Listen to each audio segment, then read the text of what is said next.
John McKeag here, Jack McKeag, John McKeag, here for Liberty Aid Academy. And we're going to do a video about property tax and how to get your real estate tax exempt using our trust. Yes, fantastic, right?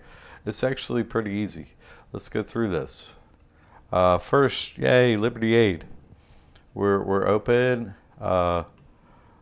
Fantastic. Oh, it just had a grand opening. There it is. Oh, grand opening. Look at that. Yeah.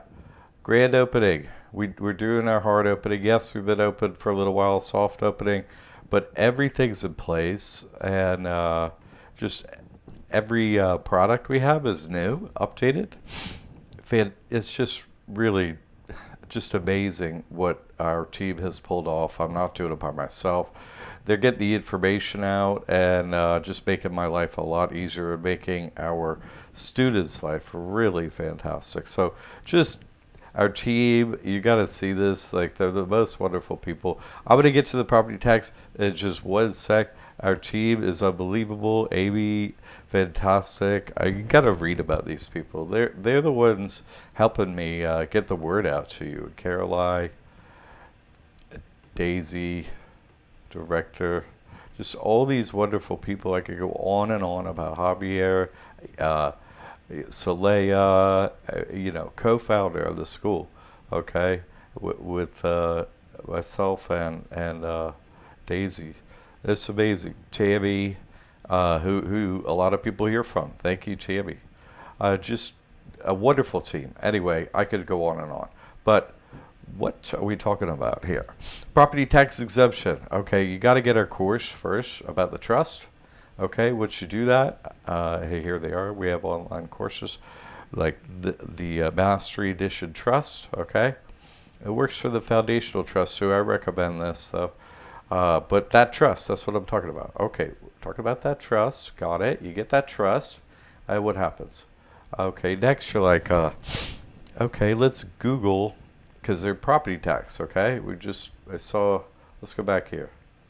Property tax, all right? Let's look here.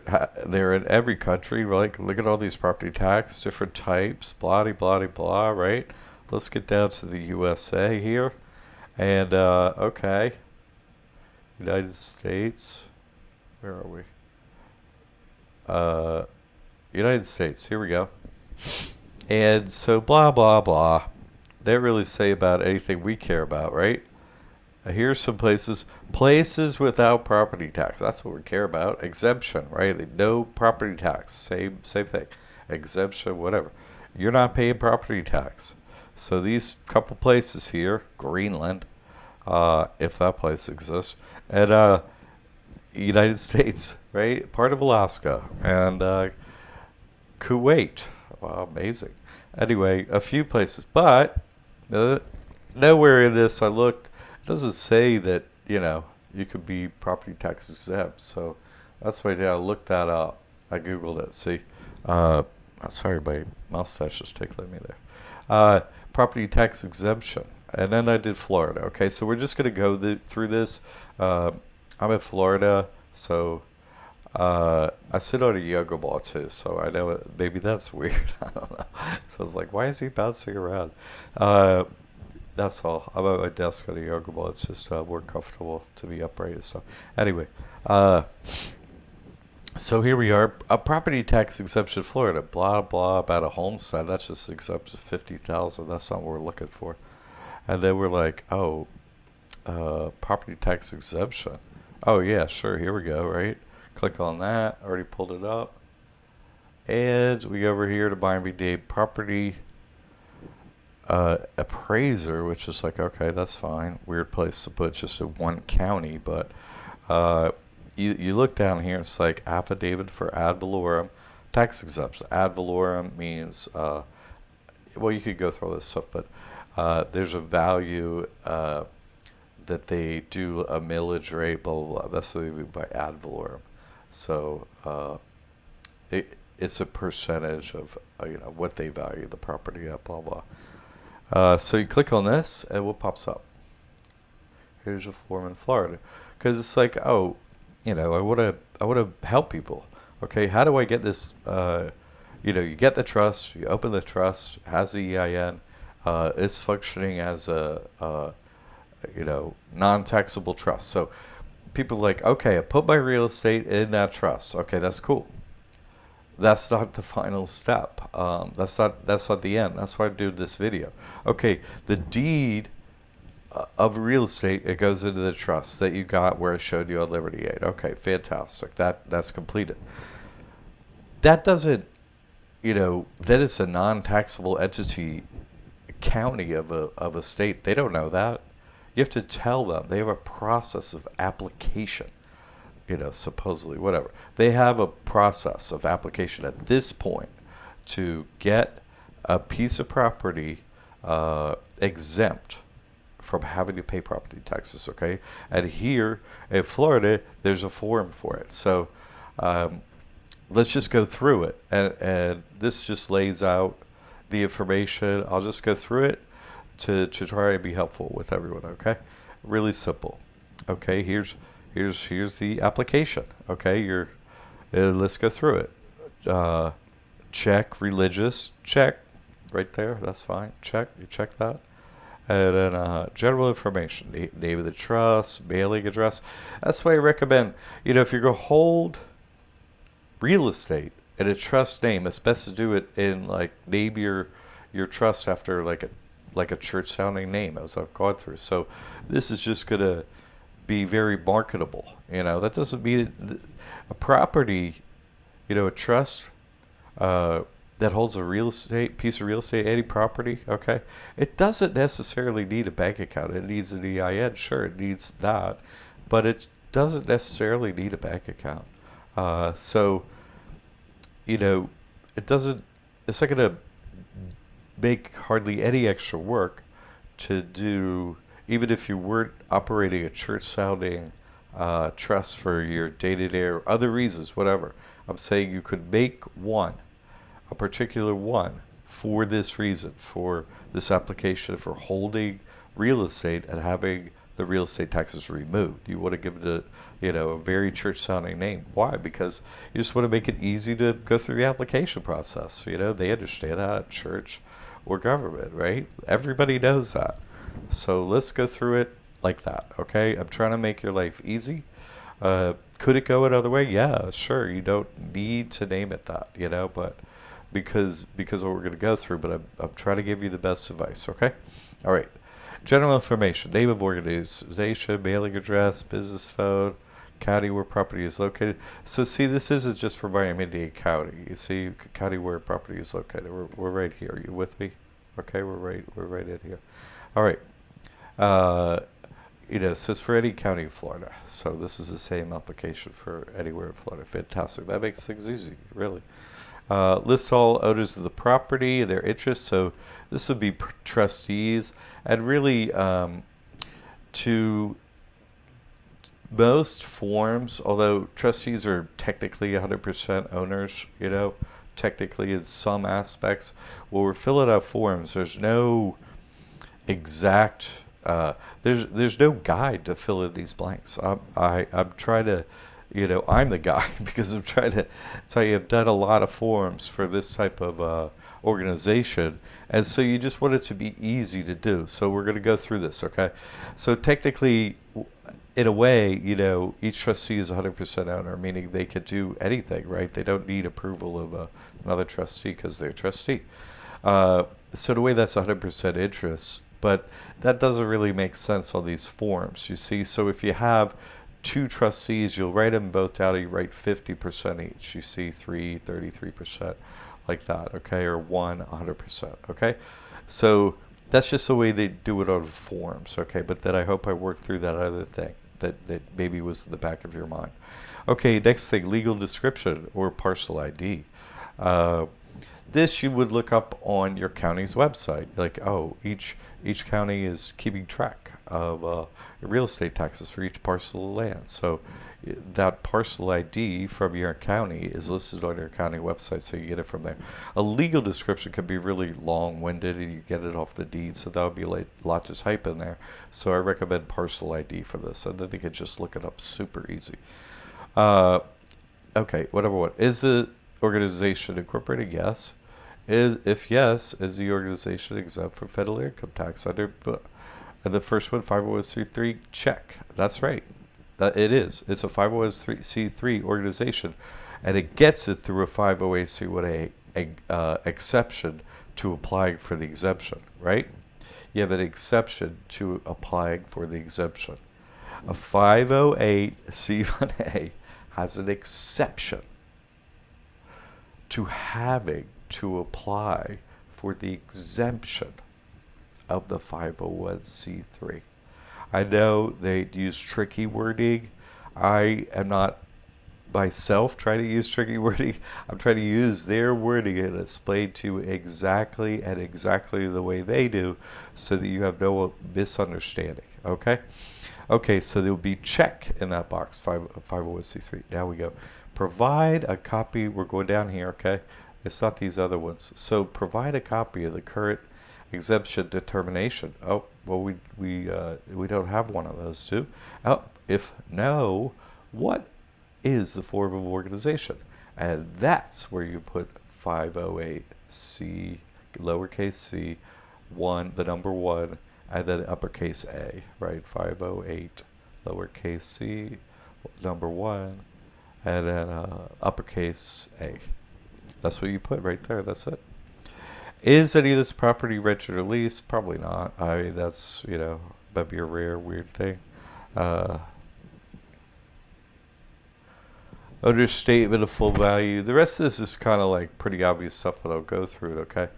Understatement of full value. You're just going to pull this off the website, for the county. Just write their stuff in there for what they have for these things, And you could add some for tangible personal property, whatever you feel that may be or whatever. And same with real property improvements. You could do that if you want to, no problem.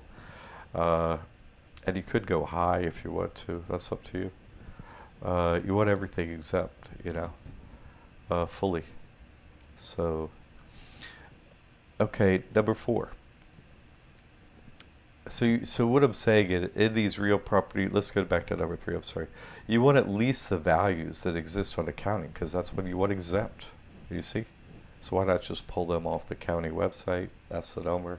That's what I want exempt. But you could make it higher, I'm saying, just in case they go up or whatever. Or you could ask them, but at least do what it is now, okay? All right. How's the property used? Number 4, religious purposes. That's what you're taking the exemption under. Religious purposes. Boop. Is any of the portion of the property? No. No, it's all exempt. Number B, hospital, nursing home, nothing there. Affordable housing. Well, isn't this interesting? You can get affordable housing tax exempt in Florida or what? Anywhere. Any real estate developers out there don't have this trust? What are you thinking about? How much money are you throwing away? Not just on income tax, which I just did a video on, right? But how much money is everyone just throwing? I mean, let's just say it another way. How much is everyone throwing away? Let's say, I retract the throwing away. Because you gave it to the government, let's just say, and they made you give it to them, or they were going to take your real estate. Okay, that's fine. But would it? I'm not saying don't support the government. Okay, I'm just saying would it? If you support everything they do, sure, send them some money if you want to. Or any charity. That's fine. I'm not against that. Help any charity you feel is meaningful. You should do that. But, don't be forced to. In other words, take this exemption. If you got some money left over the end of the year, send it to whoever you want. If it's the county, go for it. But why not make it optional? You see, if you take away the tax, I don't have to pay them. You can still pay them later if you want to. I know all you Real estate developers should try to give away extra money to the county. Anyway, okay, let's go. So you can do it for affordable housing. And they want some pieces of paper here. You must attach the following information except when applying for exemption as an educational institution. Well, I have an educational institution online, so that's fine. And so you could do it that way. You see, it's important to read the whole form. You see, charitable, scientific, educational. So click, we could go right over there and click that. Educational, isn't that great? You read the form, you learn so much. So in this form, you could do educational and not have to provide these documents. Or you could click the other one, what we said at the beginning, right? Religious, and provide these documents. So, okay, and then an identify, oopsie, you know, with this, attach the name and address of the organization. So you make basically each piece of paper for this application, and you just provide it for them. Like if incorporated is like all this stuff. So you might want to be an educational institution. I mean, uh, uh, online education is fine, right? You're providing online education. That's fine if you had a website that matches that. Certainly, as you saw, we have a online education system, and it's from a religious tax exempt 508c1a, meaning a 501c3 organization. So it would qualify from that website I just showed you. Even if you have one page of a website that said, we're a church educational organization, it would get you out of a bunch of this paperwork. And then you would just, sign it as I've explained how to sign things and send it in. And, it's pretty simple, really. I mean, do I have anything else here? Oh, okay. Sometimes, some organizations, when you fill an application, something like that, they get stuck on that you don't have a 501c3 exemption letter. They don't understand. Some organization feign, uh, you know, lack of knowledge, shall we say? When really, you see, this guidance from the SBA here on SBA loans explains the whole situation perfectly. And you should read this whole document that I'm putting up here. I put this up on the last video. Everyone should read this. In relation to the trust is so easy. And it's really, we'll just, how will churches qualify if they've not been informed of tax exempt status by the IRS? Do organizations have to request and receive tax exempt status or just meet the requirements of 501c3 status to be eligible? See, 508c18 makes it 501c3 eligible. You see, it gives it that status, 501c3 status, and it's eligible. Let's look at the second sentence. I don't want to go through too much of this, but such organizations are not required to apply for the IRS to receive tax exempt status. See 26 USC 508C18. And that's a code I put in that little section there, right, of the application. Remember, right here. That's it. There you go. So that's a bit about tax exempt real estate. I really, people need to get this trust for many reasons. So many. This is just going to focus on real estate taxes, okay? And it's really not a complicated process at all. And let's say you're getting a mortgage, a conventional mortgage. I'm going to qualify the person, I'm going to get a personal mortgage or whatever. That is actually usually, for most lenders, you have to check, okay, let's say, I got qualified to get this mortgage. Okay, great.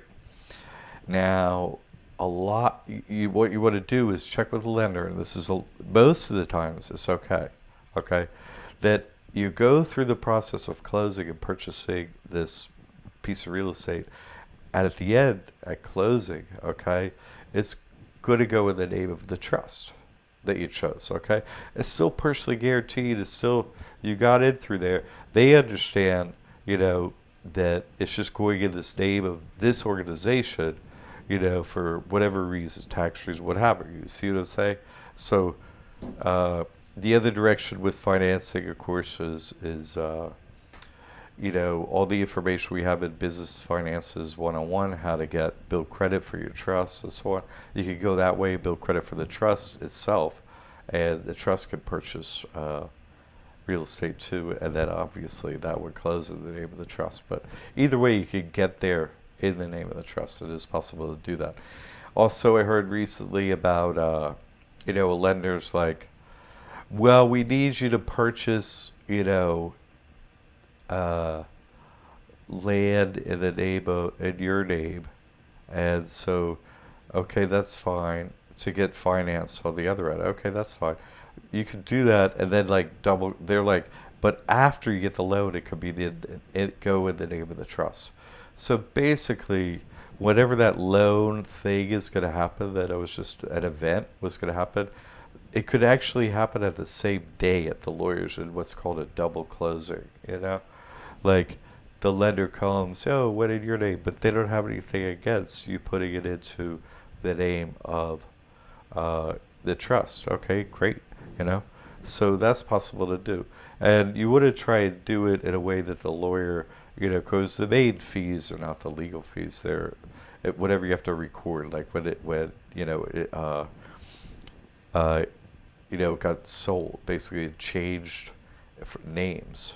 There's a fee sometimes down there, a tax. So let's talk about that tax. That's a fee at closing for changing, the ownership. Okay. So what you want to do is you don't want to have to pay that tax either, or you don't want future generations to have to pay that tax ever on that piece of real estate. So let's go one step further in this video about property tax.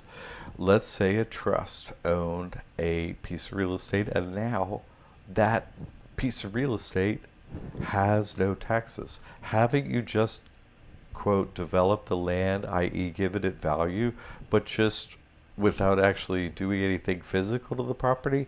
You've lowered expenses, which increase the value of the land, didn't it? So then you wouldn't actually sell the property in the future, and to maximize the price of your sale of the property, you would sell the trust, which owns the property, and that gives them the same value, you see, of having the tax exempt status. You see, so I thought I'd go, all the way with this whole property tax thing in this week's video, because anyone that doesn't have this trust, I mean, this year, you're everybody's going to be done in by more than this trust caused by taxes and so on. Like if anyone's actually out there doing any kind of just regular life with a mortgage, business, quote, business or whatever, you're not doing the name of a trust. I mean, you're just getting, you're not taking your option, to not pay those taxes. You could just take the option, fill out the paperwork, and then if you have super much money left over, give it to whomever you want, the county or whomever. You see, make it optional, make it legally optional, or optional meaning you don't have to. Legally, there's no requirement. You see, why not do that? That's all I'm trying to say in this video. I'm trying to say how simple, easy, and without cost, and adds value to your property, not just for you, but for many generations, you see. So, okay, we're waiting here to help you get through this process of opening the trust. Usually takes like one business day, okay? When we say course, it's like, do you have a day to remove all your taxes forever? Anyone? Okay. All right, get in touch with us. Thanks for watching the video. Hope you're having a great day. Keep it happy, all right?